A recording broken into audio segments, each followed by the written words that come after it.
Hi అండి. నమస్తే. Welcome to Durga smart kitchen. ఈరోజు మన రెసిపీ వచ్చేసి కొత్తిమీర టమాటా పచ్చడి అండి.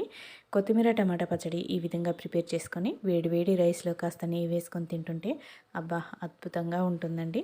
ఎంతైనా రోటి పచ్చళ్ళ టేస్టే వేరు కదండి. ఈ విధంగా ప్రిపేర్ చేసుకుంటే పచ్చడి రైస్లోకే కాదండి టిఫిన్స్లో కూడా చాలా బాగుంటుంది. వేడివేడిగా ఇడ్లీ కానీ దోశ కానీ ప్రిపేర్ చేసుకున్నప్పుడు ఈ పచ్చడిని ఈ విధంగా ప్రిపేర్ చేసుకుంటే చాలా బాగుంటుంది. ముందుగా స్టవ్ ఆన్ చేసుకొని ఒక కళాయి పెట్టుకోవాలి. అందులో ఒక టేబుల్ స్పూన్ పల్లీలు వేసుకొని లో ఫ్లేమ్లోనే దోరగా ఫ్రై చేసుకోండి. మాడిపోకుండా కలుపుతూ ఒక 5 నిమిషాల వరకు ఫ్రై చేసుకుంటే పల్లీలు అనేవి ఈ విధంగా దోరగా ఫ్రై అవుతాయండి.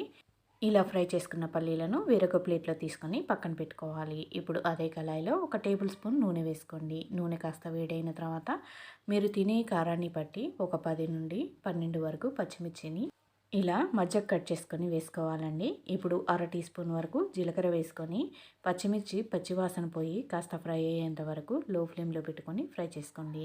ఇలా 2 నిమిషాలు ఫ్రై చేసుకున్న తర్వాత ఈ విధంగా వేగిన పచ్చిమిర్చిని తీసుకొని వేరొక ప్లేట్లో పక్కన పెట్టుకోండి. ఇప్పుడు అదే కళాయిలో మరొక టేబుల్ స్పూన్ నూనె వేసుకోవాలి. నూనె కాస్త వేడైన తర్వాత మీడియం సైజు 5 టమాటాలను ఈ విధంగా ముక్కలుగా కట్ చేసుకొని వేసుకోండి. టమాటాలు వేసుకున్న తర్వాత పులుపుకి తగ్గట్టుగా కొద్దిగా చింతపండును వేసుకోండి. ఒక 2 రెమ్మల చింతపండు వేసుకుంటే సరిపోతుంది. ఒకసారి ఈ విధంగా కలుపుకొని రుచికి తగ్గట్టుగా ఉప్పు వేసుకోండి. ఇక్కడ నేను ఒక టేబుల్ స్పూన్ వరకు కల్లుప్పు వేసుకున్నానండి. టమాటాలలో ఉప్పు వేసి మగ్గించుకుంటే టమాటాలు అనేవి మెత్తగా ఉడికిపోతాయి. ఒక 5 నిమిషాల తర్వాత మనకి టమాటాలు చాలా దగ్గర పడిపోయాయి కదండి. వాటర్ అంతా ఎగిరిపోయి ఈ విధంగా వాటర్ అంతా ఎగిరిపోయి టమాటాలు అనేవి పూర్తిగా మగ్గిపోవాలి. ఇప్పుడు సన్నగా కట్ చేసుకున్న ఫ్రెష్ నాటు కొత్తిమీరని వేసుకోండి.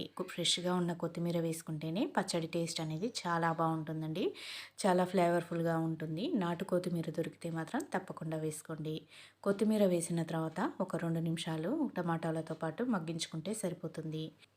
కొత్తిమీర కూడా ఒక 2 నిమిషాలు ఇలా మగ్గించుకున్న తర్వాత స్టవ్ ఆఫ్ చేసి చల్లారనివ్వండి. ఇప్పుడు ఒక మిక్సీ జార్ తీసుకొని ముందుగా ఫ్రై చేసుకున్న పల్లీలు వేసుకొని ఈ విధంగా పొడిగా గ్రైండ్ చేసుకోవాలి. ఇప్పుడు అందులోనే మనం ముందుగా ఫ్రై చేసుకున్న పచ్చిమిర్చి జీలకర్ర వేసుకోవాలి. 5-6 వెల్లుల్లి రెబ్బలు వేసుకోండి. ఈ పచ్చిమిర్చిని కోర్సుగా గ్రైండ్ చేసుకోవాలండి. మరీ మెత్తగా గ్రైండ్ చేయకూడదు.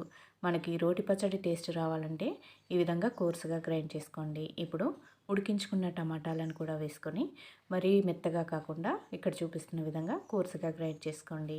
ఇలా గ్రైండ్ చేసుకున్న తర్వాత మీరు ఒకసారి ఉప్పుని చెక్ చేసుకొని సాల్ట్ ఏమైనా తక్కువగా ఉంటే యాడ్ చేసుకోండి. నాకు ఇక్కడ వేసుకున్న ఉప్పు కరెక్ట్గా సరిపోయిందండి. ఇప్పుడు వేడివేడిగా రైస్లోకి కానీ టిఫిన్స్లో కానీ ఈ పచ్చడిని సర్వ్ చేసుకుంటే చాలా బాగుంటుంది.